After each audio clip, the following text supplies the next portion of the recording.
સુરેન્દ્રનગર જિલ્લાના થાનના તરણેતર ખાતે યોજાનાર ડ્રોમાં વિલંબ થતા હોબાળો મચી જવા પામ્યો હતો, ત્યારે ક્યાંક ને ક્યાંક ડ્રોની ટિકિટ ખરીદનારાઓમાં આક્રોશ જોવા મળ્યો હતો અને એક આયોજનની હાલ ધરપકડ કરાઈ છે। ત્યારે એક કહેવત છે કે લાલચ બુરી બલા છે, ત્યારે આવું જ કંઈક થાનના અમરાપર ખાતે શ્રી કૃષ્ણ ગૌશાળા તથા અનસોયા મંદિરના લાભાર્થે તરણેતર ખાતે ડ્રોનનું આયોજન કરવામાં આવ્યું હતું। આયોજકો દ્વારા અંદાજે 1 લાખ ટિકિટનું વેચાણ કરાયું હોવાનું જાણવા મળે છે। ત્યારે ડ્રો કાઢવાનો કાર્યક્રમ નક્કી કરવામાં આવ્યો હતો, પરંતુ ડ્રો થવામાં વિલંબ થતા હાજર રહેલા લોકોએ હોબાળો મચાવ્યો હતો। આ દરમિયાન ખુલાસો થયો છે કે આયોજકો દ્વારા તરણેતર ગ્રામ પંચાયત તેમજ પોલીસ વિભાગની કોઈપણ પ્રકારની પરમિશન લેવામાં આવી ન હતી।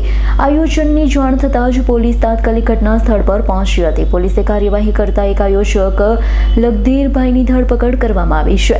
અન્ય આયોજકોની શોધખોળ ચાલુ છે। પોલીસે સ્થળ પર પહોંચી ટોળાને વિખેર્યું હતું તથા સમગ્ર મામલે થાળે પાડ્યો હતો, ત્યારે વધુ તપાસ આ બાબતે શરૂ કરવામાં આવી હોવાનું જાણવા મળ્યું છે। કલ્પેશ વાઢેરનો રિપોર્ટ, S9 ન્યૂઝ, સુરેન્દ્રનગર।